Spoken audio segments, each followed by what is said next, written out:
Japan एक ऐसा देश जिसे द कंट्री ऑफ 2050 कहा जाता है, क्योंकि चाहे पहला कैमरा फोन हो, पहली बुलेट ट्रेन या फिर एक ऐसा टीवी जिससे आप चीजें टेस्ट कर सकते हैं, जापान हमेशा से ही समय से आगे चलता आ रहा है। लेकिन लोगों के दिमाग में बसी ये ड्रीम कंट्री क्या 2050 की सोच की वजह से 2025 में जाने के लिए स्ट्रगल कर रही है। आपने वो मुहावरा तो सुना ही होगा कि दूर के ढोल सुहावने। बिल्कुल ऐसा ही मंजर है जापान के अंदर का भी।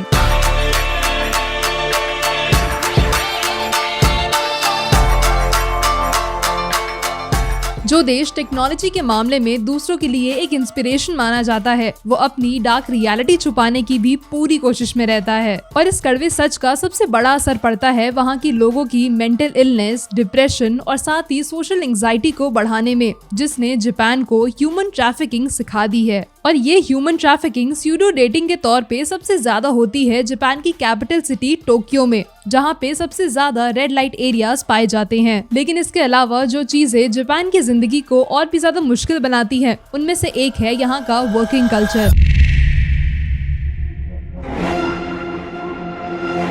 जापान में टेक्नोलॉजी भले ही स्मार्ट चलती हो, लेकिन लोगों का काम आज भी हार्ड वर्क का ही है, स्मार्ट वर्क का नहीं। जापानीज वर्क कल्चर में माना जाता है कि आप जितना ज्यादा काम करोगे, आप दुनिया से उतना बेहतर बनते जाओगे। और ये बात वहाँ के लोग ओवर टाइम के फॉर्म में फॉलो करते हैं। और इसलिए जापान में कई लोग 1 या 2 दिन के लिए ओवर टाइम नहीं करते, बल्कि ओवर टाइम करने में ही विश्वास रखते हैं। अब अगर वहाँ के ओवर टाइम वर्किंग लॉ को देखा जाए तो उसके अकॉर्डिंग आपसे महीने में 45 घंटे एक्स्ट्रा काम कराया जा सकता है। यानी हम अगर एक दिन वीकेंड हटा भी दें तो आपसे रोज 1.5 से 2 घंटे काम कराया जा सकता है। लेकिन इस लॉ के ऊपर भी वर्ल्ड इकोनॉमिक फोरम की इस रिपोर्ट के अकॉर्डिंग जापान में 10 में से 1 इंसान 80 घंटे तक ओवर टाइम करता है पर मंथ। इस वजह से 5 में से 1 एम्प्लॉय मेंटल हेल्थ का शिकार हो रहा है, जो कई केसेस में सुसाइड या जापान की भाषा में कहें तो कारोशी की तरफ बढ़ता है,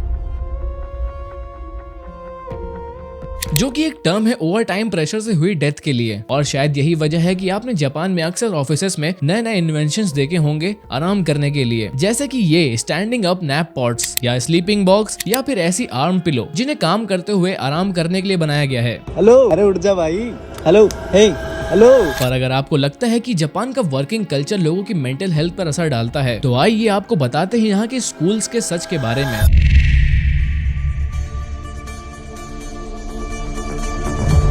जापान का वर्क प्रेशर सिर्फ ऑफिस तक ही सीमित नहीं है, बल्कि ये तो स्कूल से ही शुरू हो जाता है। जापान में स्कूल लाइफ को ओवर कंपेटिटिव बना दिया गया है, जिसकी वजह से यहाँ के बच्चों में हमेशा ओवर एक्सेल करने का प्रेशर डाला जाता है। अगर आसान भाषा में कहे तो वहाँ के हर बच्चे से ही टॉप करने, डेली सेम रूटीन फॉलो करने और साथ ही दूसरों से बचपन से आगे निकलने की उम्मीदें रखी जाती हैं। और इसी वजह से यहाँ के स्कूल्स में एब्सेंटीज्म देखा गया है, जिसका मतलब होता है कि कहीं से लंबे समय तक एब्सेंट रहना। जापान की leading news portal Kyodo news के हिसाब से सिर्फ साल 2023 में ही 3,46,000 स्टूडेंट्स पूरे 30 दिन के लिए एब्सेंट रहे थे। और ये आंकड़ा पिछले 11 सालों से हर साल बढ़ता ही जा रहा है। रिसर्च के अकॉर्डिंग ये बच्चे लैक ऑफ मोटिवेशन की वजह से एब्सेंट होते हैं, मतलब उन्हें कोई अच्छा रीजन ही दिखाई नहीं देता यहाँ पे स्कूल आने का। इसके अलावा स्टूडेंट्स के एब्सेंट रहने का सबसे मेन कारण है एंजाइटी और डिप्रेशन। नो डाउट जापान का एजुकेशनल बैकग्राउंड काफी ज्यादा अच्छा है, लेकिन जब एक नॉर्मल स्टूडेंट इतने कंपेरेटिव एनवायरनमेंट में रहने की कोशिश करता है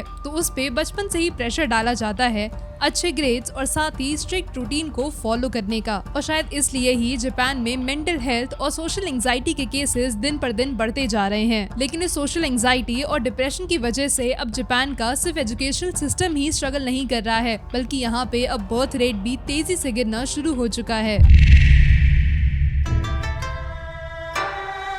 2023 में जापान में 7.5 लाख बच्चे पैदा हुए, जो आपको सुनने में ज्यादा लग सकते हैं, लेकिन ये 1899 से अब तक का जापान का लोएस्ट नंबर है। इनफैक्ट इंडिया में 3 से 4 महीने में ही इतने बच्चे पैदा होते हैं। पर जापान के इस लो बर्थ रेट का सबसे बड़ा कारण है लो मैरिज रेट, यानी कि जापान में लोग शादी करने में उतनी दिलचस्पी नहीं रख रहे हैं। अब लो मैरिज रेट इसलिए है क्योंकि जापान में वर्क लाइफ बैलेंस की कमी और कॉस्ट ऑफ लिविंग दोनों ही ज्यादा है। तो जाहिर सी बात है कि यंगस्टर अकेले रहना और इंडिपेंडेंट रहना प्रेफर करते हैं, जिसकी वजह से जापान में मैरिज रेट 5% से गिर चुका है, जो इवेंचुअली यहाँ का बर्थ रेट भी गिरा रहा है। इनफैक्ट अब सिचुएशन इतनी ज्यादा सीरियस हो रही है कि गवर्नमेंट को लोगों को स्पेशली कहना पड़ रहा है कि बच्चे पैदा कर लो, और उनको नई चिल्ड्रन पॉलिसीज और स्कीम्स निकालनी पड़ रही हैं कि वो उन बच्चों को पालने की फंडिंग में हेल्प कर सकें। अब जब किसी देश की पॉपुलेशन हद से ज्यादा गिरने लगती है तो उस देश के खत्म होने का खतरा बढ़ता ही है, पर उससे पहले ही वहाँ की गवर्नमेंट पर प्रेशर पड़ना भी शुरू हो जाता है। फॉर एग्जाम्पल, अगर नई जनरेशन नहीं आएगी तो प्रेजेंट की ओल्डर जनरेशन की हेल्थ सही रखने के लिए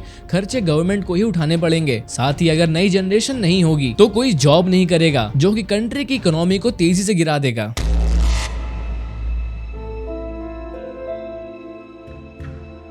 अब बाहरी दुनिया की आंखों से जापान हमेशा एक परफेक्ट कंट्री मानी जाती है, जहाँ पे हमेशा सब कुछ एस्थेटिक्स के अकॉर्डिंग और साथ ही जरूरत से ज्यादा बढ़कर होता है। पर इस परफेक्शन की रेस में फर्स्ट आने के लिए जो एनर्जी और टाइम लगता है वो लोगों को दिन पर दिन प्रेशर में डालता जा रहा है, और इस वजह से लोग खुद को सोसाइटी से अलग रखना चाह रहे हैं, जो कि जापान में दिन पर दिन मेंटल इलनेस को बढ़ाता जा रहा है। इनफैक्ट आपको हैरानी होगी ये जान के कि यहाँ पे हिकिकोमोरी नाम का एक जापानीज कल्चरल ट्रेंड है, जिसमें लोग खुद को 6 महीने दूसरों से दूर अकेला रखते हैं। अब ये जापान में इतना ज्यादा इसलिए कॉमन है क्योंकि जाहिर सी बात है, जिस देश में टेक्नोलॉजी को इंसानों से ज्यादा वैल्यू दी जाती हो वहाँ पे बाहर निकलने की आखिर क्या जरूरत है। तो लोग इंटरनेट के साथ खुद को सोसाइटी से ज्यादा दूर रखने में ज्यादा मानते हैं, जो कि यहाँ पे इंटरनेट एडिक्शन को भी काफी ज्यादा बढ़ाता है। साथ ही यहाँ का एक्सट्रीम पीयर प्रेशर, खुद को प्रूव करने का डेली स्ट्रगल और रिजिड लिविंग पैटर्न की वजह से लोग सोशल एंजाइटी डेवलप कर लेते हैं, जिसकी वजह से यहाँ पे हिकिकोमोरी के केसेस और भी ज्यादा बढ़ते जा रहे हैं। तो जो देश बाहर से हमें परफेक्शन के टैग के साथ 2050 में जाने के लिए एकदम तैयार दिखता है, वो शायद अभी 2025 के लिए भी कहीं ना कहीं स्ट्रगल कर रहा है। अब जापान अपनी सक्सेस की ओर बढ़ रहा है या फिर अपने फेलियर को बढ़ावा दे रहा है, ये तो आने वाला वक्त ही बताएगा। लेकिन उससे पहले हम मिलेंगे आपसे अगली वीडियो में।